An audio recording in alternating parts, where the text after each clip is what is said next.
Hey guys, Ike here from Mike'sOutdoors.com. I'm here today to show you a good recipe to cook venison.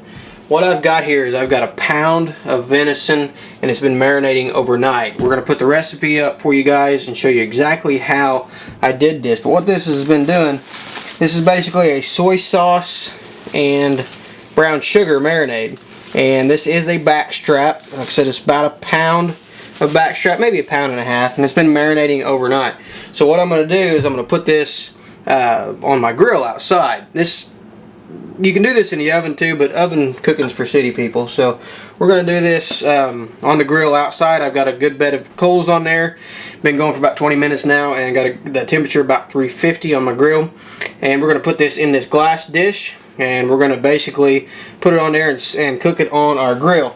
Now, your first step after the marinade is we're going to put some bacon in here. And bacon's just going to keep this nice and moist and keep it from drying out. Because venison, one of the problems with it is there's no fat in venison. It's very lean. So to keep it from drying out, we're going to use some bacon.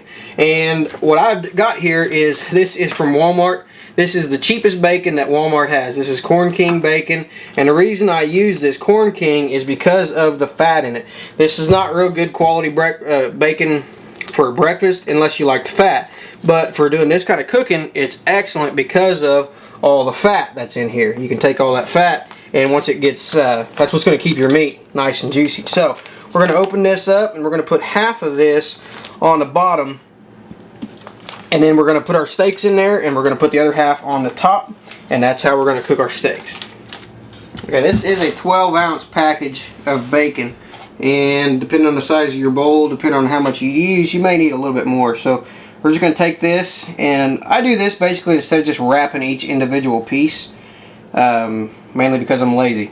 I don't like to spend a lot of time in the kitchen, but you know, gotta do what you gotta do sometimes. So to keep from having to wrap every single piece, what I do is just I'm going to put the bacon layer right there on the bottom. Of course, clean your hands before you do this. I've been out on the grill, and wash your hands before you do this. I'm going to take each piece now of this back strap, and I'm just going to transfer it from this bowl over here right onto my bacon.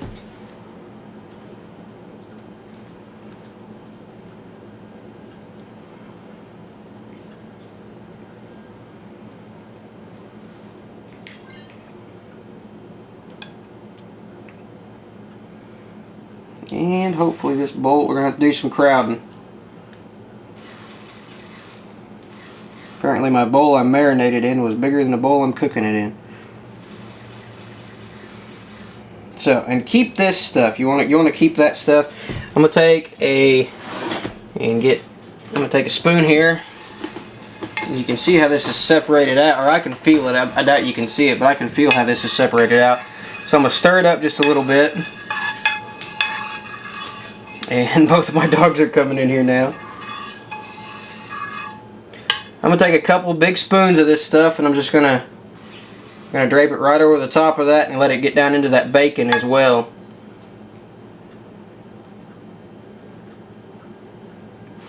And as this cooks, I'm going to take a little bit of this and put in there, and it's going to be a nice glaze over the top of this. So we're going to take the rest of our bacon, and I'm going to use all of it. This is probably going to be a little bit more than what I need, but you can never have too much bacon.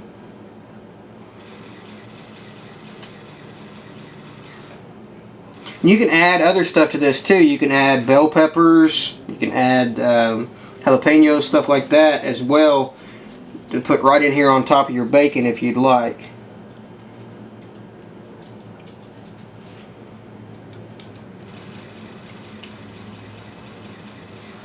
Got one more piece we're going to put in here.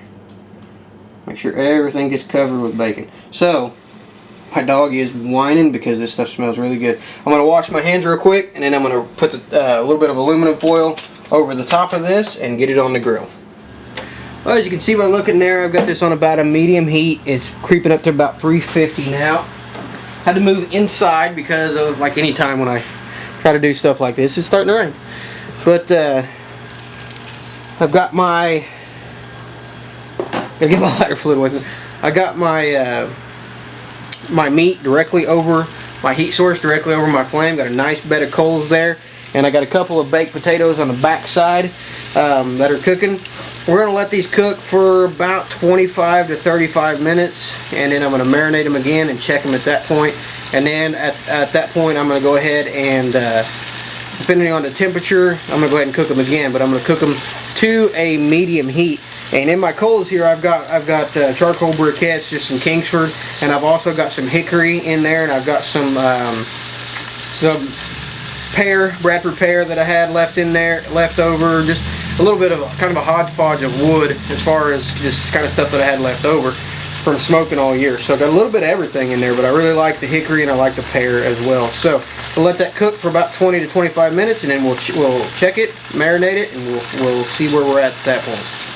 Okay, so these have been on here for about 40 minutes now, and you can see about 20 minutes in I went ahead and added a little bit more marinade.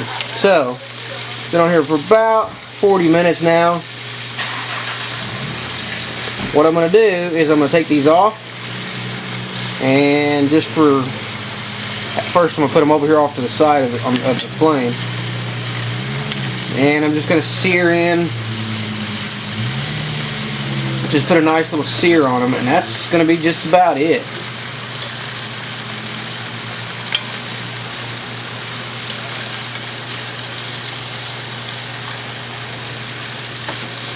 If you want, you can take this bacon and you can actually take it inside and put it in a frying pan, or you can put it directly on the grill here and go ahead and grill this bacon as well, which is what I'm going to do. Anyone who wastes bacon is communist in my opinion. So just moving them all off to the side for now. Make sure we got them all out of there. We're just going to move our pan off and put these over here directly over the heat. We're going to do that, just give them a good sear, a couple minutes on each side, about 4 minutes each side. I'm going to move my potatoes back, maybe 4 minutes on each side. We're just going to give them a nice good sear and really seal in that flavor.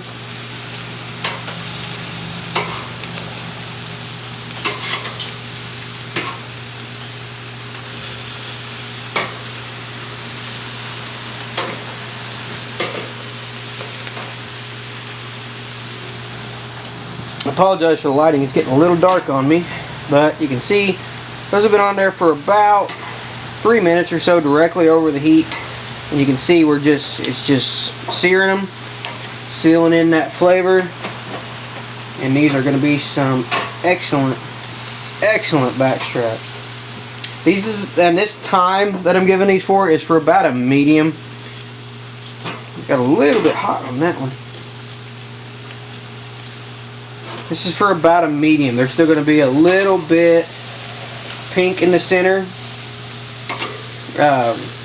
which is about how I like my steaks. So you may have to change your time according to how you like your steaks. Put some of these a little bit over here, a little bit more toward the heat, and get some of these ones that have been burned. I'm going to give them a little less time, but you can see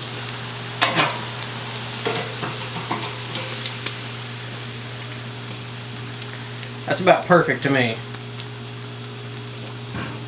I'm going to move our potatoes around here as well. Ooh, some bacon. That's hot. That's good bacon. Whew.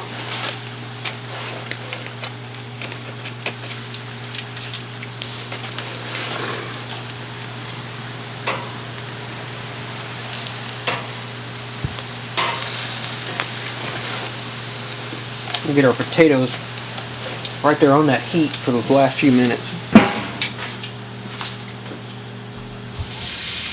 Okay, so now that we've got the steaks off the grill, we're going to let them set for at least 10 minutes, and we're going to put a little bit of aluminum foil over these, and we're going to put the shiny side down. So I'm just going to wrap that plate right up just like that, and let them sit here for about 10 minutes.